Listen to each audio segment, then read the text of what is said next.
a gente falou sobre os tipos de ângulos, né? Dizendo ângulos diedros, triedros, cavo superficial. E aí vamos falar, uma classificação das cavidades, a gente viu, lembra, contra extensão, contra número de faces. Vamos falar sobre quanto à finalidade, né? A gente pode ter cavidades terapêuticas, tá?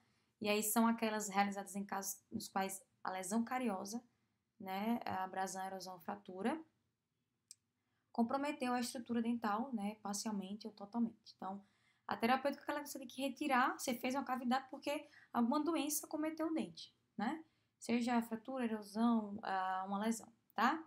Então, a protética, né, que são aquelas preparadas para restaurações que possam servir como retentores ou apoio para a prótese. Então, assim, na terapêutica, o dente veio com alguma injúria, alguma doença, você fez a cavidade porque queria retirar aquele processo de doença. Aqui, protética, é quando assim, eu preciso colocar uma prótese facial, por exemplo, vocês vão ver isso com Pamela. Uma prótese facial e eu preciso preparar uma cavidade para acoplar aquilo ali, só que o dente tá rígido, tá? Eu não precisei, não tem nenhuma cárie, tudo bem? Ou você pode ter também uma parte do dente, ele já veio acometido, né? Você retirou aquela parte cariosa, mas precisa preparar o dente. Só tirar o tecido não vai resolver, porque esse dente aqui vai servir como apoio para colocar uma prótese, um núcleo para cimentar uma prótese, né? Uma peça protética. E aí você prepara. Vocês já viram na aula de laboratório de preparos, né? Eu tenho toda uma regra para preparar uma prótese fixa, né? Para colocar. Então, isso aqui seria uma cavidade, né? Com finalidade protética. Tudo bem? Você pode classificar as cavidades também quanto à profundidade, né? Você pode tê-la superficial, rasa, média, profunda e bastante profunda. A gente já viu isso lá em materiais. E de acordo com cada cavidade, você tinha um protocolo de restauração, tá? Então, aqui seria a classificação quanto à profundidade.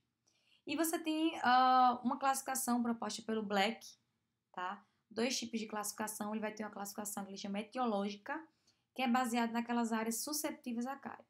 Ou seja, a gente vai ter umas cavidades de cicatrículas e fissuras, que seriam aquelas áreas que realmente a cárie ela fica, né? Tem mais propensão, elas retêm mais a cárie dentária. Ou você pode ter cavidade de superfície lisa, né? Então, a superfície vestibular, né? Uma superfície mesial de um dente, de um molar, são superfícies lisas, diferentes da oclusal, né? Que aí você não tem tanta susceptibilidade para acontecer cárie nessas regiões, bem?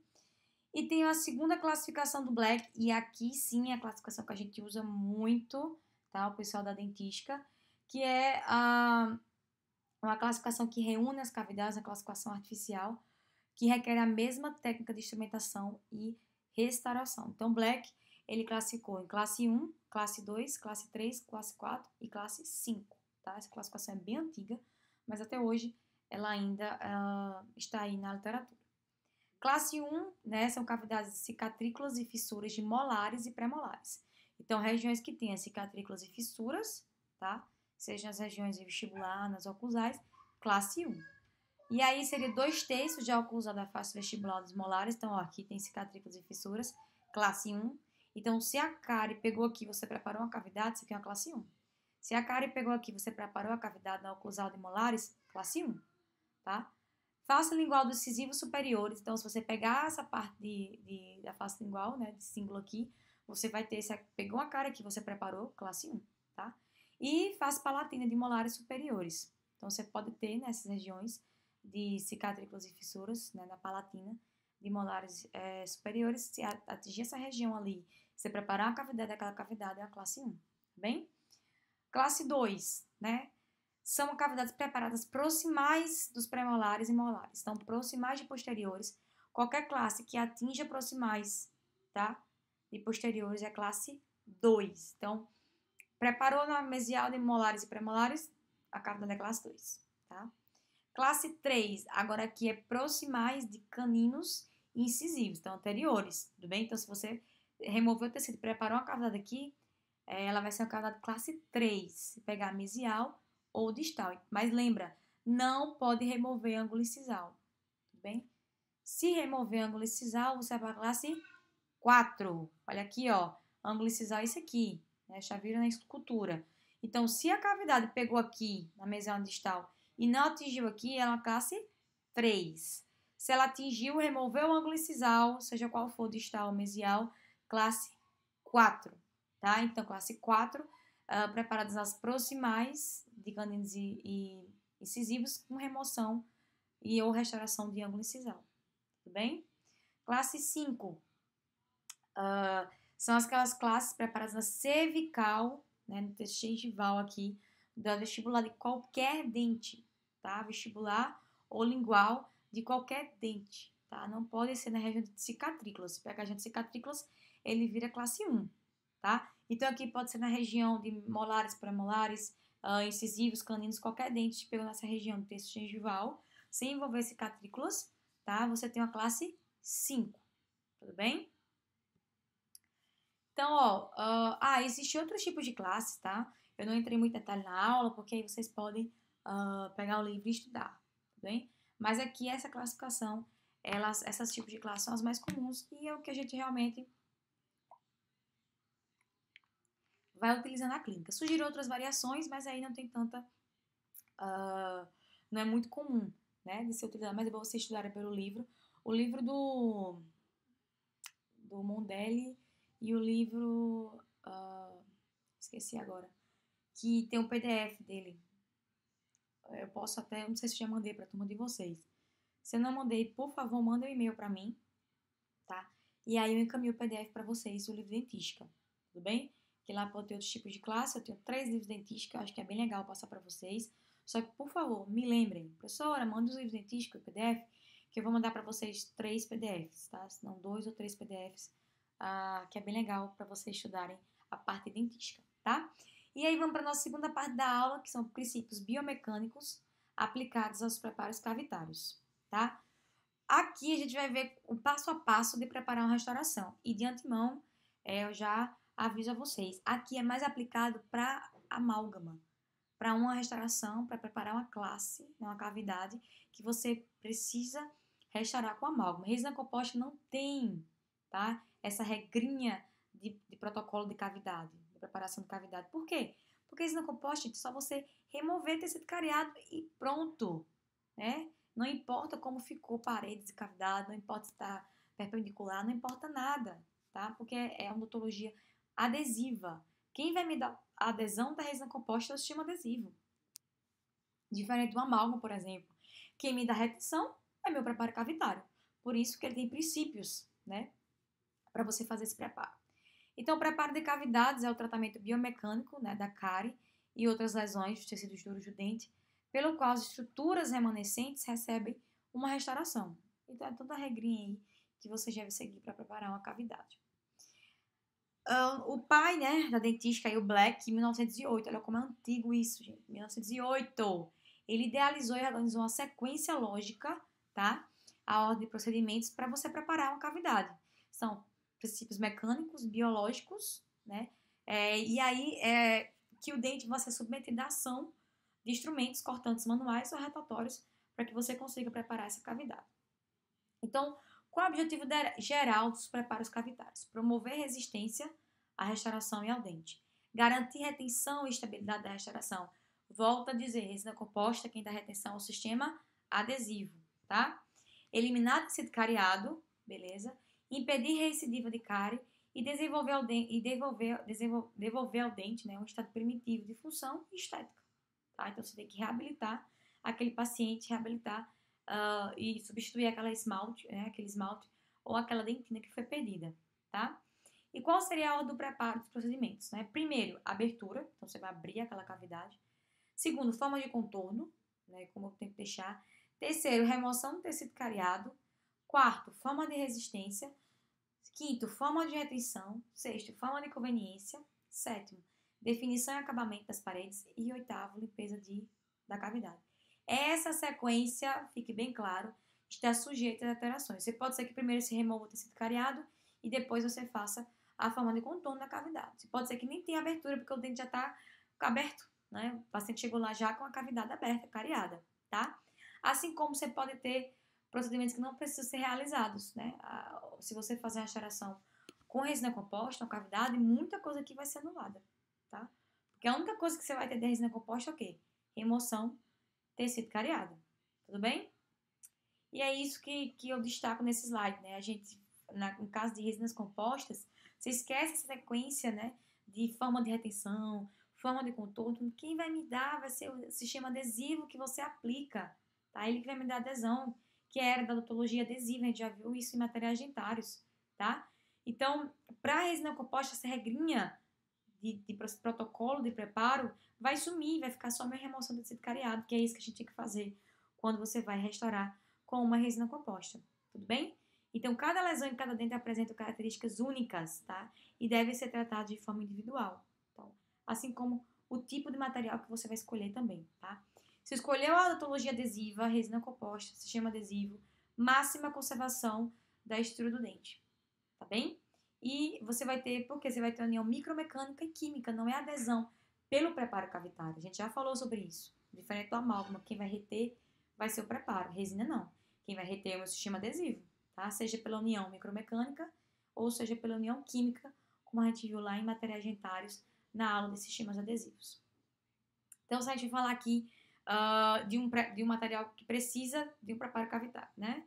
Então, seguindo a regrinha, primeiro você vai ter abertura. A abertura você vai remover, por exemplo, a cárie está bem aqui embaixo, não tem acesso. Então, você vai remover o tecido sem apoio para acessar aquela patologia, para você, em seguida, remover o tecido cariado, tá? E aí você pode fazer também a área de contorno, a forma de contorno.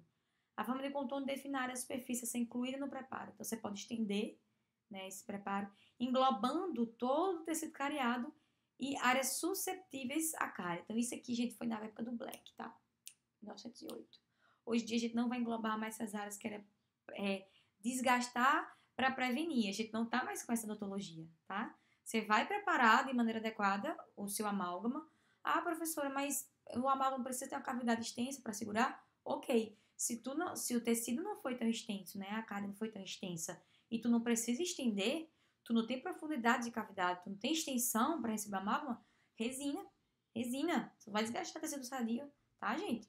Então, a gente tem que saber onde escolher para fazer esse preparo para receber uma amálgama, por exemplo, estender esse preparo minimizando o desgaste de tecido sadio, tá? Dentina do esmalte. E aí, essa forma de contorno, né? O que é importante também destacar nela. Quando você remove o tecido cariado e fica um esmalte sem suporte, ele precisa ser removido. Porque senão, principalmente, se você for usar um material que é uma amálgama, ele vai fraturar, tá? E aí, se você não for remover isso aqui, você pode muito bem preencher essas regiões também com material que dê suporte, né? Seja uma resina ou em número de vidro, para que você não precise tirar, desgastar, faz uma base ali de número de vidro, para que você não precise desgastar esmalte sadio, tá? E quais são os fatores que determinam a forma de contorno? Até onde deve estender, né? Antigamente tinha a extensão preventiva, a gente não faz mais isso, tá? E aí a gente sempre também preconiza não desgastar muito para deixar as estruturas de reforço. As estruturas de reforço são o quê, gente? Cúspides, cristas, principalmente cristas marginais. Então, cuidado na hora de você preparar, não remover essas estruturas de reforço, bem? E aí, outro detalhe importante, na forma de contorno, quando você começar a fazer, o ângulo cabo superficial deve localizar-se em área de relativa resistência, tá? Que possibilita seu acabamento. Nada de deixar esse ângulo bem fino, porque aí se deixar ele bem fino aqui, desgastou tanto que deixou o ângulo cabo superficial fino, ele vai fraturar, tudo bem? Então, ó, nesse caso de forma de contorno, né, extensão, a gente fala de extensão preventiva, ele tem que englobar toda a lesão, ok, e deve afastar do contato com o vizinho 0,2 a 0,5 milímetros, tá? Então, cuidado tanto que você estende aí essa cavidade, ele tem que estar distante aí do dente vizinho, esse tipo aqui, pra gente garantir essa resistência, tá? E essa abertura aqui da cavidade.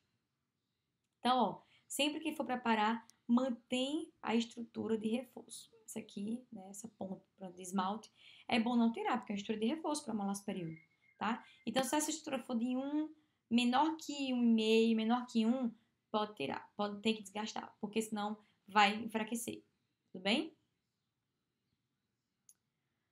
E aí você vai para a remoção do tecido cariado. Essa etapa pode vir antes ou depois da abertura, depende da situação clínica. Na remoção do tecido cariado, é uma etapa, né, que pode ocorrer durante a abertura e forma de contorno. Ou seja, tu tá abrindo e tu já tá removendo. Tu tá estendendo o preparo ali, tu já tá removendo tecido cariado. Tudo bem? Sem problema. Se essa cárie já for incipiente, se essa cárie já estiver presente ali de uma maneira mais... com maior tempo, tá? Então, em cáries extensas, tá? E profundas, a remoção se faz anterior a qualquer procedimento. Então, você pegou uma cavidade já aberta, né? Não a cárie incipiente, que ela está começando, uma cavidade já há muito tempo que está aberta, você vai ter que remover logo o tecido cariado e depois você prepara aquela forma de contorno, tá? Então, como é que eu removo o tecido cariado? Ou você vai fazer manual, ou você vai fazer em forma mecânica, tá? E aí, isso aqui seria manual, colher dentina, tá? Esse aqui é um instrumental. Vocês vão ver na aula com a professora Isabela, eu já vi na aula de instrumental, instrumentos odontológicos na dentística, tá? Então, você retira com a mão, manual mesmo, o tecido cariado. Ou você vai fazer com a broca esférica em baixa rotação, tá? Então, a broca tem que ser compatível o tamanho com o tamanho da cavidade. Então, se a cavidade for grande, a broca é maior. Se a cavidade for pequena, a broca é pequena. Tudo bem?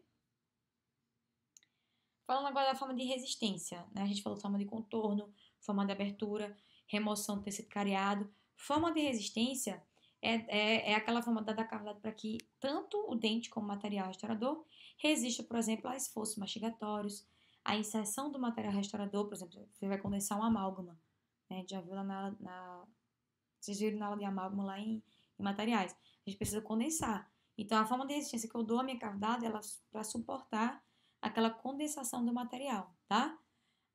E aí, o que é que vai me dar a minha forma de resistência à cavidade? A inclinação das minhas paredes internas, das minhas paredes circundantes, profundidade da cavidade, tá? Ângulos internos e propriedades dos materiais restauradores. Tudo isso me dá a minha forma de resistência. Falando aqui de paredes internas, né? As paredes pulpar e as paredes gengival, tá? Elas precisam ser planas e paralelas entre si. Então, minha parede pulpar e minha parede gengival tem que ser plana e paralela para que eu tenha uma resistência na minha cavidade. Minha forma de resistência, né? Você pode fazer isso com a remoção da porção cariada, tá? Então, se removeu, e professora, removi e tá bem irregular aqui, minha parede não tá plana e não tá paralela. O que é que você pode fazer naquele pontinho ali que ficou mais profundo, né? Depende da profundidade, você vai colocar hidroxicálcio e uma base, né? Meu número de vidro, pode colocar sem problemas, tá? E aí, as paredes axiais, lembra as paredes axiais, gente? Tá? Elas têm que ser convergentes para oclusal, minhas paredes axiais convergentes para oclusal. Meu ângulo axo-pulpar, lembra? Pulpar, axial, meu ângulo axo-pulpar tem que estar arredondado. Se tu tiver ângulo vivo, na hora que o paciente bater ali, o material restaurador tá lá, na hora que ele mastigar, ele vai forçar bem essa região de quina aqui, ó. Aí pode fraturar o material restaurador. A abertura, outra forma de resistência. A abertura vestibulingual, a mais reduzida possível, porque tu vai manter estrutura de dente. Gente, dente é vida, tá? Dente é resistência, tudo bem? E a gente chama de curva reversa de Hollenbeck, né? Estão vendo na aula de preparos, que a professora Isabelle vai falar com vocês, vai ter a prática. Na minha face vestibular dos dentes posteriores, eu preciso ter essa curva reversa de Hollenbeck, tá? Para que eu tenha aí uma forma de resistência quando eu for restaurar essa cavidade. Então, ó, aqui ele vai finalizar com uma curva, tudo bem? Na face vestibular de dentes posteriores, quando você estiver fazendo aí esse preparo nessas regiões proximais, tá?